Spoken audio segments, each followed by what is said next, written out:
pagkakataon na nga ni Maine Mendoza at Alden Richards gumawa ng proyekto. Ito naman talaga ang inaasahan ng buong Aldab Nation sa kanilang dalawa na gumawa ng isang proyekto na talagang ikatutuwa at ipagmamalaki ng buong Aldab Nation. Talagang nakakagulat nga ang ginawa ni Maine Mendoza at Alden Richards na paglabas dito. Kaya hanggang ngayon ay hindi makapaniwala ang buong Aldab Nation, lalong-lalo na at kung makikita nyo pa sa publiko na talagang nagkakagulo sa social media dahil sa ginawang ito ni Maine Mendoza at Alden Richards na talaga namang inaasahan na ito ng buong Aldab Nation dahil naniniwala ang buong True-Blooded Aldab Nation na ito ay mangyayari balang araw at sa nakatakdang panahon ng ito ay magsasamang muli si Maine Mendoza at Alden Richards dahil hindi na rin sila bata. Napaka-matured na nila, dapat ay isinantatabi na nila ang kanilang mga differences at mga iniisip na mga negatibo kung sila ay magsasamang muli.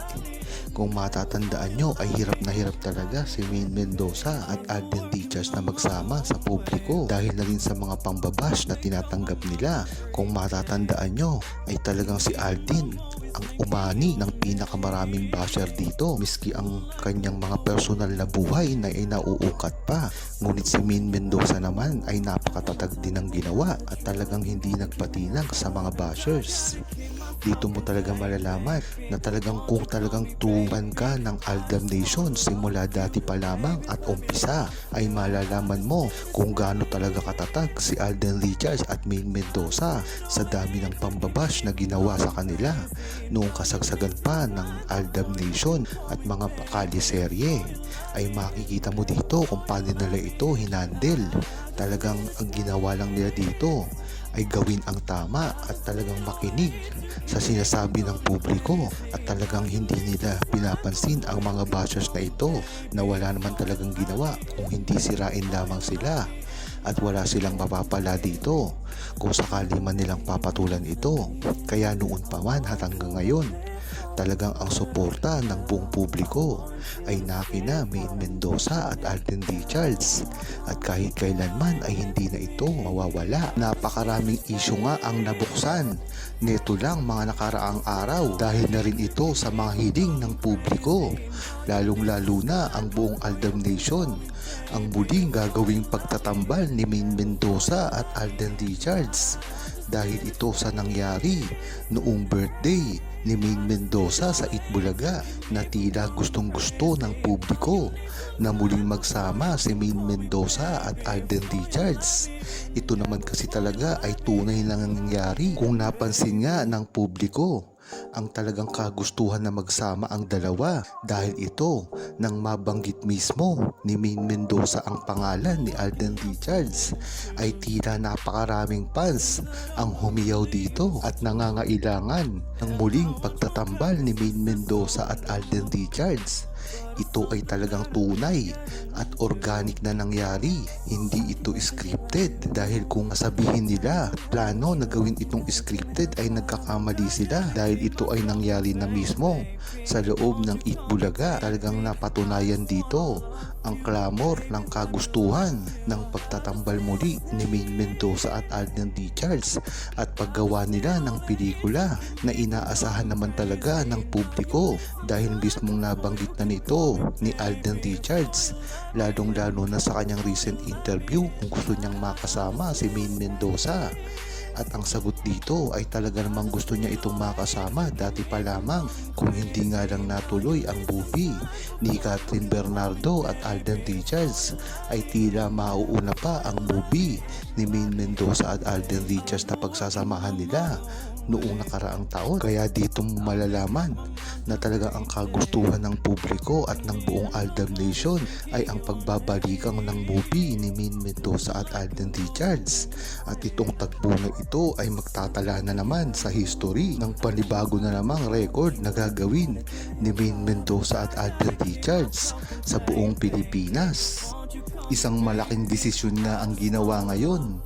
Ngunit ano nga ba ang ibig sabihin nito para sa relasyon at sa muling pagsasama ni Maine Mendoza at Alden Richards? Kung matatandaan nyo at nakapagtataka rin naman kung bakit inalis na ng GMA kahit hindi pa ito nagtatapos ng kontrata at biglang ipapalit ang alam kasi ng GMA na dito lamang makakapag-guest si Alden Richards at gayon din ang katapat nito ang Itbulaga, ang TVJ at lalong-lalo na si Maine Mendoza. Wala na kasing kawala si Alden Richards dito dahil minsan na itong nakapag-guest sa It's Showtime. Kaya talagang makikita mo ang plano ng GMA para hindi na muling pagtambalin si Alden Richards at Maine Mendoza. Kung matatandaan nyo rin kasi ay gustong-gusto namang mag-guest ni Alden Richards sa Itbulaga sa TV5 ngunit hindi ito pinahintulutan ng GMA. Talagang makikita mo ang plano na talagang gustong-gusto ng bigibain ang relasyon ni Maine Mendoza at Alden Richards. Kitang-kita rin kay Alden Richards na gusto niyang makatrabaho si Maine Mendoza dahil sa kanyang produksyon na Myriad. Yun na lamang ang tanging paraan para magsama sila ni Maine Mendoza.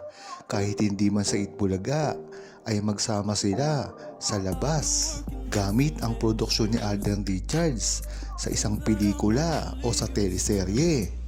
Napatunayan na naman ni Maine Mendoza at Alden Richards ang kanilang relasyon. Ito ay nambanggitin mismo ni Alden Richards na wala siyang nililigawan at tanging si Maine Mendoza lamang ang laman ng kanyang puso at isipan. Napakagandang marinig ito at kung sa mga interview niya ay lagi niyang ginagawa ito ay talagang kampante ang buong Aldab Nation kahit ano pa ang mangyari. Hindi lang naman kasi si Maine Mendoza at Alden Richards ang nasasaktan sa tuwing merong mangbabash sa kanila at maninira. Kasama na dito ang buong Aldab Nation na sa una pa lamang ay sumusuporta na sa kanila. Kaya dapat ay iniisip din ni Maine Mendoza at Alden Richards ang kalagayan ng buong Aldab Nation. Ngayon pa na talagang humaharap sila sa mga pagsubok dahil na rin sa hirap ng mga pinagdadaanan ni Alden Richards at Maine Mendoza ngayon na talagang kasama na ang buong Aldab Nation sa labang ito. Kaya kung maaari ay talagang dapat ay patunayan ni Maine Mendoza at Alden Richards ang kanilang pagmamahalan. Hindi man ngayon, ngunit dapat sa nalalapit na panahon. Ngayon pa na mauuna na rin mag-birthday si Tisoy at kailangan na neto na ilabas ang kanyang tunay na asawa dahil kung hindi man ito ilabas ngayong taon ay mahihirapan na si Alden Richards dahil hindi na rin siya bumabata. Kaya alam na ang dapat gawin ni Alden Richards ngayon at ito ay aminin na sa publiko ang relasyon niya kay Maine Mendoza. Huwag kalimutang mag-subscribe, comment at i-like ang video na ito. Thanks for watching!